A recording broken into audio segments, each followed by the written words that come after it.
three of the greatest power forwards to ever play in the NBA all happen to be in the exact same era, drafted only a couple years apart from each other. But which of these three are the greatest at their position? Today we find out, as all three will be swapping careers, with Dirk moving south to San Antonio to see if he can build the same dynasty in Duncan's shoes. And taking his place in Dallas will be the two-way tandem Garnett, bringing a level of physicality to the Mavericks with hopes to surpass the single ring he won in his own career. Which means lastly, we have Tim Duncan in Minnesota, who has the most to prove, regarded as the best of the three. But was that thanks to his supporting cast in San Antonio? Or could he replicate that success with a lesser unit? Well, as he's drafted first in the 95-96 season, it would be tough to say early on, because despite Duncan doing enough to claim the title as the Rookie of the Year, he was still going to have a long road ahead of him to truly contend. Not only landing the 9th seed in 96, but then again in 97, they'd missed the mark for the playoffs again. But soon enough, he'll have some serious help down the line, and you can almost guarantee he'll find some success, and that goes for all of the stars in this simulation. That will certainly create major changes to the NBA as we know it. And as these stars begin winning rings, we'll track their progress to determine the greatest power forward to ever play. For now though, we see a change in San Antonio, as Dirk is drafted to create a new look double big lineup alongside Robinson. He'd also be winning the Rookie of the Year, pairing very nicely alongside the Admiral offensively with his inside-out scoring. But without the defense that Duncan provided, this team's season would end very differently, missing the playoffs entirely in this reality, ending Dirk's first season early. But while he was missing the playoffs, Duncan was finally making some progress to make his first postseason appearance, taking a leap to average an impressive double-double on the year, helping his team land the 3rd seed. And come the playoffs, Minnesota looked like the real deal. Up against the Clippers, they were dominating, en route to a first-round victory, the first in Timberwolves franchise history. And even though Houston would humble the young roster only a week later, there was still a lot to celebrate. Duncan was winning a playoff series 6 years faster than KG did in real life, putting the pressure on Garnett to justify his legacy in this reality. Because if Duncan outperforms him, and if he doesn't succeed with years of solid Mavericks rosters, we may have to question if he even deserves to be in this combo. But for the time being, we'll give him the opportunity to prove himself, because with him only now being drafted in 1999, he was showing promise early, arguably having the best rookie season of the three, as he also earns the Rookie of the Year. And just like the other two, would end up missing the playoffs with the 9th seed, which, speaking of the other two, would find themselves in the playoffs facing each other head to head in round 1. And with Duncan a few years ahead, already having the experience of winning in the postseason, along with his best season of his young career so far, landing an MVP and Defensive Player of the Year, he would be the clear favorite to win the first one-on-one battle in this simulation. But in shocking fashion, Nowitzki's nearly 26 points per night would be stunning the MVP, spoiling the Wolves' best season in franchise history as Dirk makes the first strike of the sim, winning after only 4 games. And although while he'd lose this one, there will surely be many opportunities for redemption for Duncan soon enough. In the meantime, Dirk advances to round 2, hopeful to continue his underdog run as the 7th seed, which in theory should be doable, as this was the year Duncan won his first ring as a member of the Spurs. Except there was one major hurdle in the way of matching that first championship. Kobe and Shaq, both eager to win their first rings and start their dynasties together, would prove to be a hurdle that the Spurs couldn't quite overcome, swiftly defeating San Antonio, and they were just getting started. Because as they go on to win the finals, starting their championship runs a season quicker in this reality, this would undoubtedly halt any ring hopes for our 3 stars, at least for a few seasons. Even with all 3 teams making progress, all appearing in the postseason for the first time, their efforts would ultimately be futile, with Dallas losing in round 1 to Portland, and the Wolves yet again meeting the same fate against Phoenix, who would then move on to play the Spurs in the 2nd round. And despite Dirk playing at a high level, he was still falling short of a deep playoff run, as the season ends with another finals trip for LA, winning their 2nd in a row, with no signs of anybody else in the West standing a chance. Proven to be true as they make a 3rd straight finals appearance in 2001, where they would be completing the three-peat, positioning themselves as the only real team to beat in the early 2000s. Because while we get some iconic playoff series like the Mavs overcoming the Wolves in round 1 after Duncan averages nearly 33 a game in the series, at the end of the day, these exciting matchups didn't matter. Dallas eventually went on to the conference finals this year, only to not stand a chance against the Lakers, with no answer for the 2-man tandem in LA, leading us to wonder, will any of our stars ever make it to the NBA Finals?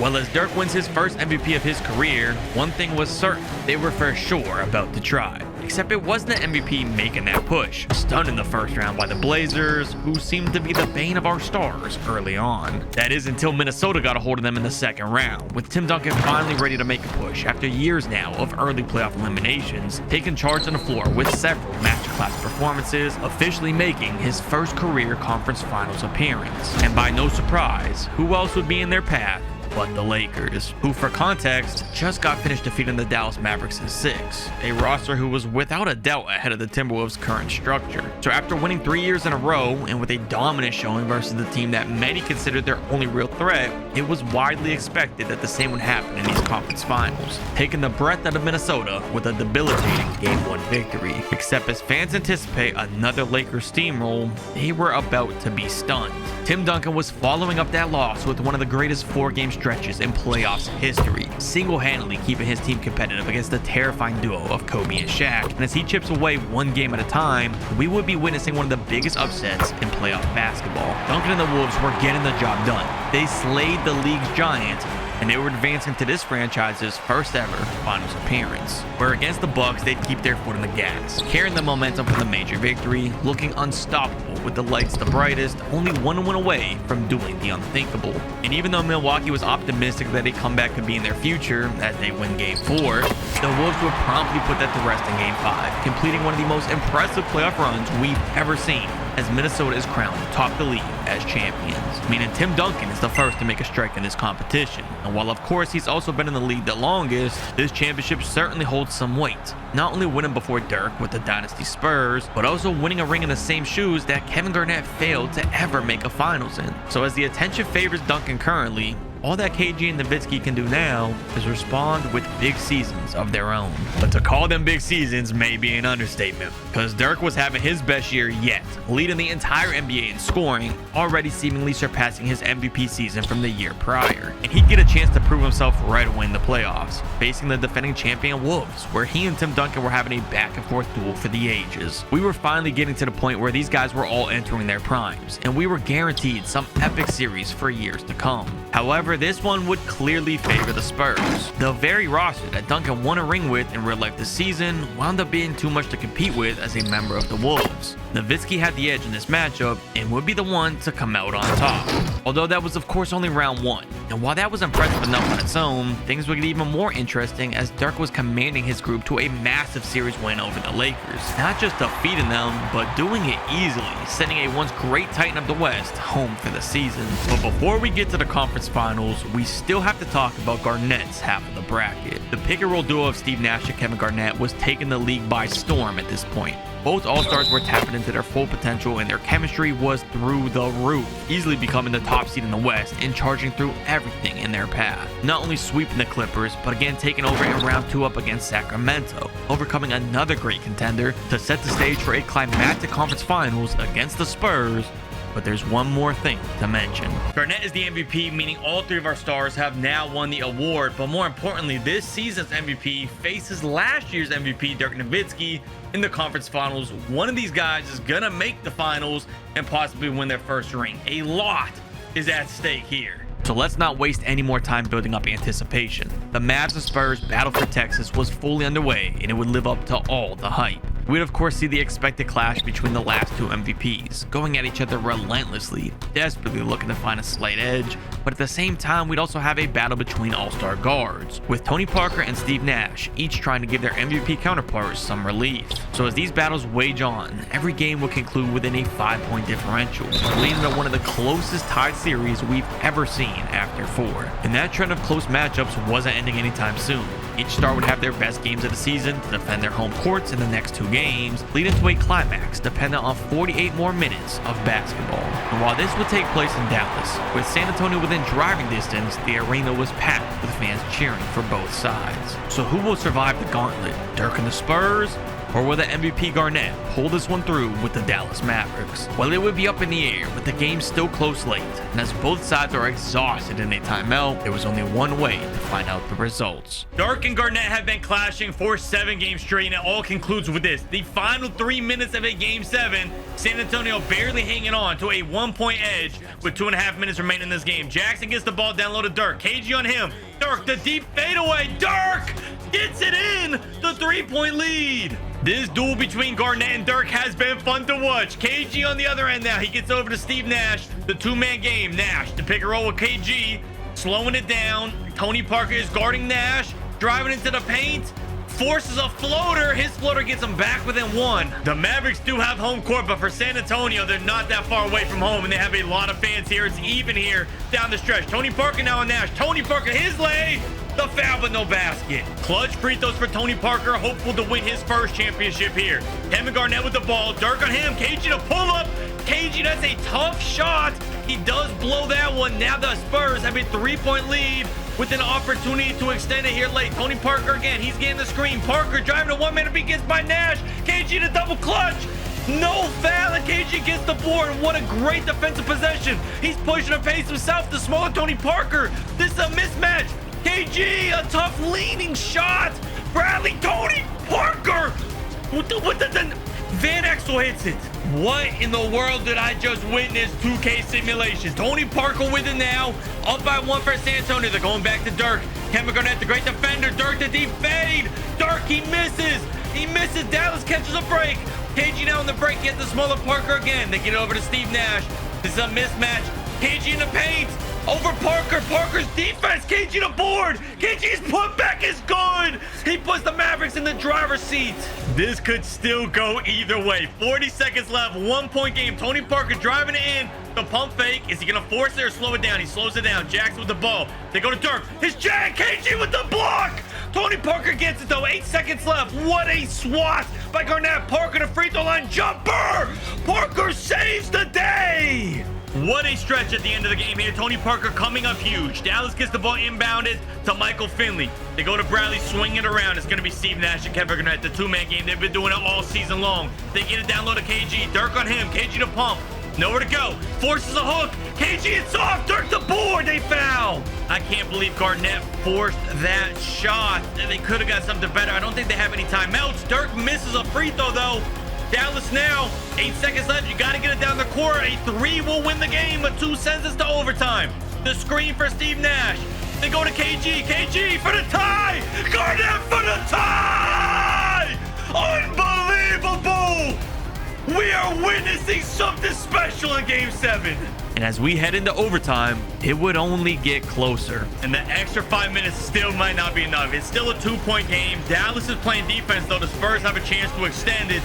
Unbelievable shot by Kevin Garnett to get the Mavericks to this point, keep the season alive. Dirk, a series of fakes down low with KG on him. Dirk, an impossible shot. It's off, and Bradley with the rebound. Dallas now another chance to tie the game or take the lead late in an overtime. Steve Nash with it. Tony Parker defending him. Steve Nash getting the screen, and they're looking for KG. I'm seeing it. Over down the right side, into the post. KG, the pump fake after the face-up, goes back in the post. Only 5 seconds left. He has to make a move here. He's waiting. Kevin Garnett, Dirk is smothering him. A tough fadeaway. Jay!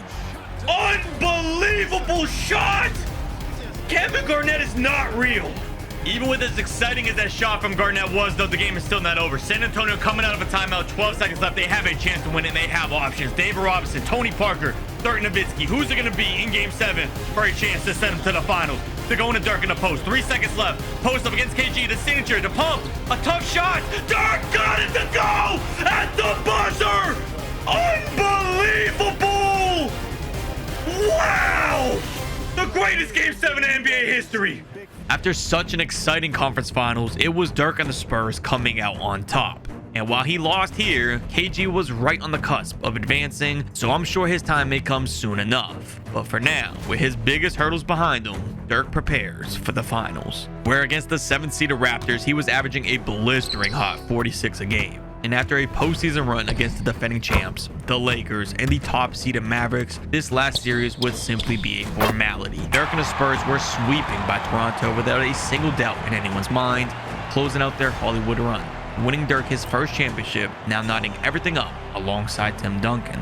And as two of our stars are now NBA champions, will one start to take the lead over the others, or will KG be the next to win and create a huge three-way tie? Well, as the 2004 season kicks off, anything was possible, as the defending champs Spurs weren't missing a beat following a summer of celebration, cracking the 60-win mark by the end of the year. But Garnett would actually one-up Dirk, finishing second in MVP voting, only beaten out by Allen Iverson, as he leads the Mavericks to the top of the power rankings, finishing the year with 65 wins and the second seed, which would land Dallas a round 1 battle with the Wolves, who fell all the way to the 7th seed, only 2 seasons removed from being NBA champions, because while Duncan was still playing at an MVP caliber level, the rest of his team wasn't, and the Mavs would look to take quick advantage, using the former champs as a warm-up round, crushing them in a sweep to then prepare for a rematch of last season against the Spurs, where we may be seeing the start of a rivalry budding, because after such a climactic conference finals last year, the rematch also wouldn't disappoint. Dirk and KG were resuming their battle and will put on a show to captivate fans of basketball, again resulting in another Game 7 for a rematch in Dallas, except this time wouldn't have the same level of excitement. That is, at least if you're a Spurs fan, because this time around the Mavericks were clearly ahead from start to finish and would win the rematch with a blowout victory, feeling on top of the world as they go to the conference finals.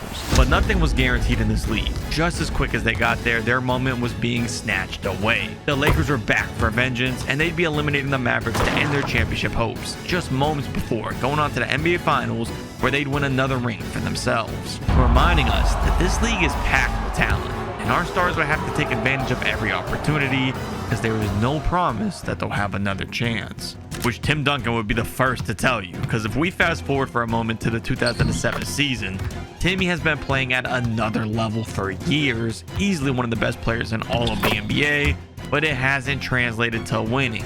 After getting a ring, the Wolves have completely fallen off, missing the last 3 playoffs, most notably this year dropping all the way down to the 13th seed. And the only saving grace for Duncan is that next season, he'd be having a change of scenery for the better. But for now, we go back to the 2005 season, where our other 2 stars aren't exactly doing much better, because despite both Dirk and Garnett playing great, in particular KG shining bright, winning not only the MVP, but also the Defensive Player of the Year in 05 season, at the end of the day, that didn't matter. Because after another rematch in round 1, where this time Dirk was determined to get revenge, shockingly sweeping the Mavs, the season wouldn't extend for too much longer. They'd eventually play the Steve Nash-led Phoenix Suns, who strolled right by the Spurs in the conference finals, ending their season in a flash. Only for us to get a sense of deja vu come 2006, where again the Spurs defeat the Mavs in the first round of the playoffs, just to again face the Suns in the conference finals, where again Steve Nash and his crew were going to be coming out on top, even if this one did end up closer come the final buzzer. And as Phoenix goes on to win the championship this season against the Sixers, for a moment it looked like our stars window may be closing. Duncan isn't even in the playoffs, and the highlight of the year is a Mavs and Spurs rematch, which by the way we wouldn't be getting in 07 after the Spurs somehow plummet all the way down the standings, meaning now there was only one more story to talk about in 07, but this one was good. Garnett was reaching his peak this year, playing the absolute best season of his career, winning his 3rd MVP to date, and while this wasn't exactly his best roster he's had so far, other teams were still terrified to match up against Dallas, most apparent in the playoffs, where even after missing out on home court advantage, he'd confidently chip away at the Western elites, defeating Minga McGrady's Rockets in round 1, and even though Carmelo and his Nuggets would give them a scare in Denver, winning the first 2 games, it would only end up being a pass test in the end, clawing back to win the next 4 straight to make it to the conference finals against the We Believe Warriors, who notoriously beat the real-life Mavs team this year, but in this reality, it was Dallas and KG coming out on top, making his first ever finals appearance, which was ironically about to be a matchup between Dallas and Miami,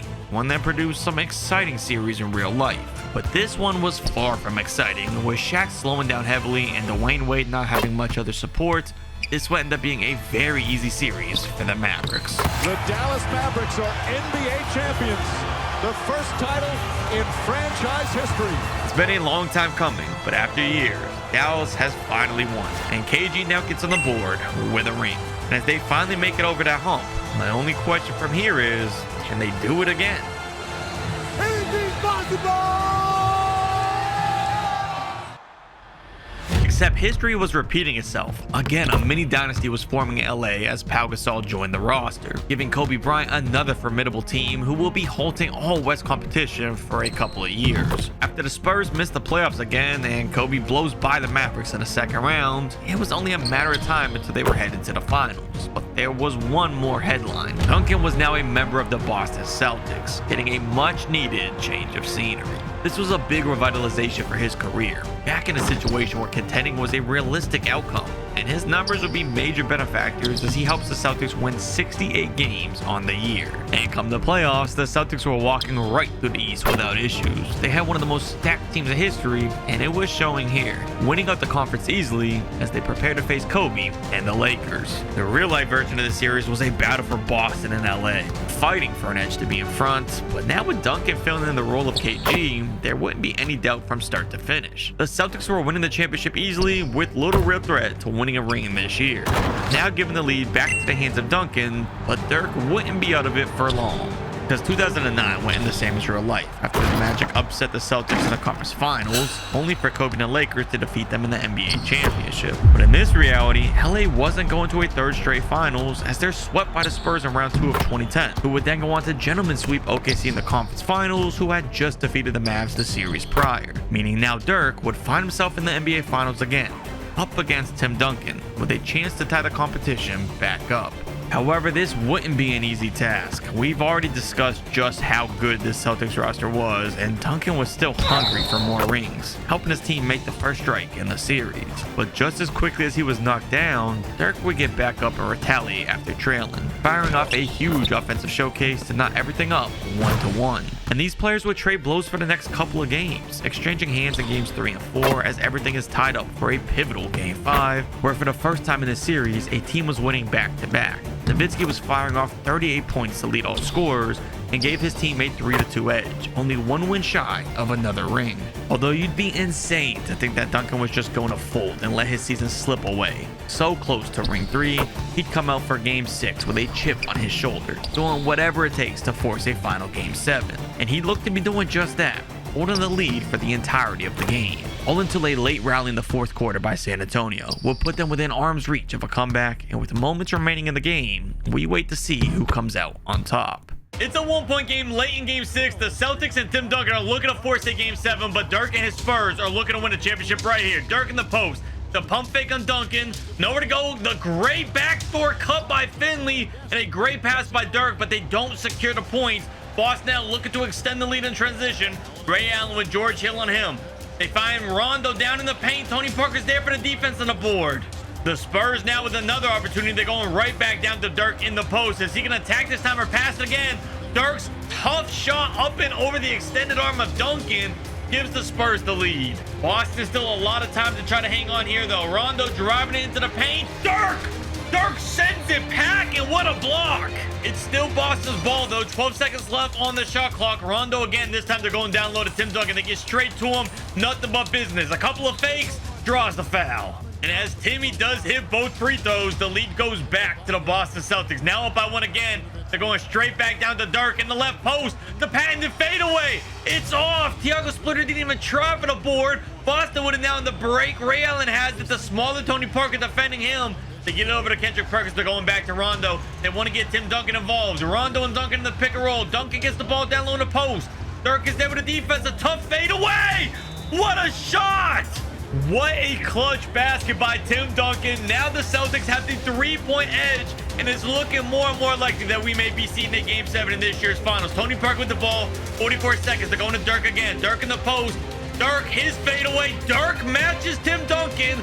That was a quick possession. You got to stop here, and San Antonio has another chance. Rondo with the ball, getting the screen from Ray Allen. I imagine they're going to try to get Tim Duncan involved again. They do in the post. Tim Duncan, his fadeaway again. That one is off. Dirk with the rebound. 22 seconds left in this game. The San Antonio Spurs are not taking the timeout. They're just going for it. Any basket here will give the lead back to the hands of San Antonio. Tony Parker looking for some options. They find George Hill, the quick trigger. Hill, his 3 rattles out Perkins the board. Rondo to the line. Rondo did miss the first free throw. Not a great free throw shooter. The second one does go, though. Spurs 2-point. Spurs trailing by 2, I should say. The Spurs still have time, though. 9 seconds left, coming out of a timeout. They can go for the 3 and win the championship. or a 2 to tie and send this one to overtime. Tony Parker with the ball, trying to drive in on Rondo. Parker draws a foul. Definitely a bit anticlimactic, but the first free throw's good. The second one is good. Celtics timeout. And Boston does have 1.8 left. Coming out of their timeout, can they score and win this and force a game 7? Or are we seeing an overtime? Kendrick Perkins having a hard time getting inbounded. Pierce has to shoot a deep 3. The bomb is off, which means we're now in the second overtime jump in of this simulation, which is kind of crazy. But this one is also pretty close. The Celtics are trailing by 3, however. They have the ball. Rondo, he finds Tim Duncan on the pick and roll. Duncan's leg gets him back within 1. The only issue for Boston is there's not a lot of time left, and the Spurs have it with a chance to put their lead back up. Tim Duncan, the one-legged fade. Tim Duncan makes it. I said Tim Duncan. Dirk Nowitzki makes it look easy. This whole video has thrown off my mind seeing the jersey associated with the player, and he's playing the other player. Dirk Nowitzki hit the shot. The Spurs are up by 3. The Celtics now are trailing by 3. 30 seconds left in the game. They're low on time. You have to go quick, and the turnover from Rondo, the exceptional playmaker, possibly the biggest turnover of his career. And now as the Spurs go 5, this could be over. The Celtics are going to need a miracle if they're going to survive this one here. They're down by 5. You need a quick 3, if anything. Ray Allen would have been the guy to shoot it, but he turns it down. Rondo with the ball, wasting a ton of clock. They go to Tim Duncan. I feel like you need a 3 here. Ray Allen finally gets it. Pump fake, a couple of fakes. Tim Duncan pulls the trigger. It almost goes. That's going to do it. Just like that, Dirk ties everything back up with Duncan at 2 each. And things were only about to get spicier here at the back half of our stars' careers. Because the next season, Garnett was on a mission to get his second ring too, having a huge personal season resulting in 61 rings for Dallas and a conference finals battle against the Spurs for yet another installment of their reality. But this one would be short-lived, with the Mavericks only needing 5 games to advance to the finals, where he may face a surprising opponent, because not only would the Celtics be stunned in round 1 by the Pacers, but the Heat would actually end up getting swept by Orlando, earning them a trip to the finals. And they'd end up putting up a decent fight, winning 2 games, but ultimately the Mavericks winning in 2011 was a canon event, with KG hoisting the Larry O'Brien, giving us a 3-way tie with only a few seasons remaining down the stretch of this sim. Our stars were clearly starting to get older, still putting up respectable stat lines, but they'd be far away from the superstar level of talent that we knew them to be for years. On top of that, new talent was beginning to take the reins, like the Kevin Durant Thunder, who in the playoffs would be defeating both the Mavericks and Spurs on their path to an NBA Finals. Similarly, out east, the face of the league was shifting, with LeBron finally rising to the occasion with the Miami Heat, defeating the Celtics in a tightly contested series. And from here, the real-life storylines would stay true. Miami was defeating the Thunder when LeBron his first ring, and everything looked like the torch was finally being passed. As in 2013, the Celtics would actually miss the playoffs entirely, and while Kevin Garnett would actually make an All-NBA team this year, the only player of the 3 to do so, it would only be in an effort to lose to the Thunder in the postseason, which after the Spurs were swept in round 1 by the Clippers, would open up the doors for OKC to make an easy run back to the finals for a rematch with the Heat, and with LeBron winning his 2nd straight ring, further enforcing the fact that the league's younger stars were completely taking over. As in the next few seasons, we'd see Garnett still shining bright in Dallas, but without any substantial support, they wouldn't make any more deep run in the playoffs. And as for Duncan, he'd bounced to a couple of new teams for the last few seasons of his career, none of which were contenders, as he'd retire as a 2-time champion, which finally leads us to Nowitzki, who in his final years would be on a team with championship aspirations, but in the midst of a budding Warriors dynasty, they'd fall just short in both 2015 and 16. But there was one more season still to talk about, being the 2014 finals featuring the San Antonio Spurs. Meaning in this one last finals, Dirk had a chance to break the tie with KG and Duncan. Except by now, Dirk wasn't the top guy in his team, and much of the team's destiny here would be in the hands of Kawhi Leonard, who was clashing with LeBron James all series long, pushing the distance, preparing for a Game 7. So the results of the simulation were now in the air, dependent on 48 more minutes of ball. And in this crucial game, Dirk would turn back the clock, lighting up the scoreboard from all over, being a key contributor for his team, but it still wouldn't be enough to guarantee the win. Heading into a timeout late in the game, with the score still close enough that a winner wasn't decided just yet. The winner of this entire sim all boils down to this. Either Dirk wins the whole thing, or it's a 3-way tie. San Antonio has the lead here late. They just have to hold on. Up by 2, 90 seconds left in the game. Tony Parker has the ball. Dirk at the back end of his career, the pump fake, the smart LeBron of him. Nowitzki slows it down. They get down low to the star, Kawhi.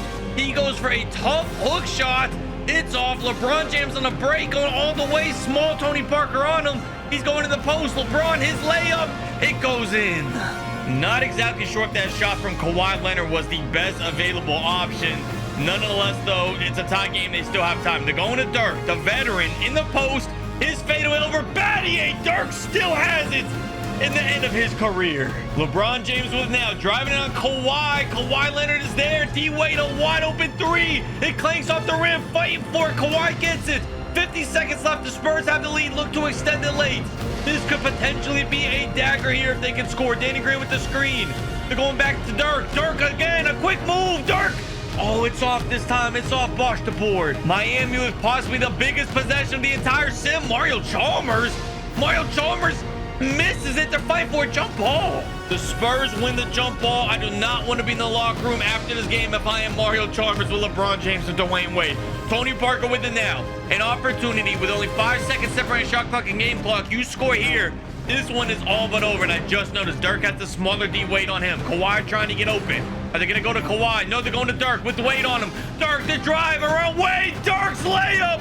What a way to close out his career. And as long as they don't let Miami get an easy one here, this one is pretty much over. LeBron James in the inbound. He's got to go right away. Wasted too much time. He wasted too much time. The Spurs are champions.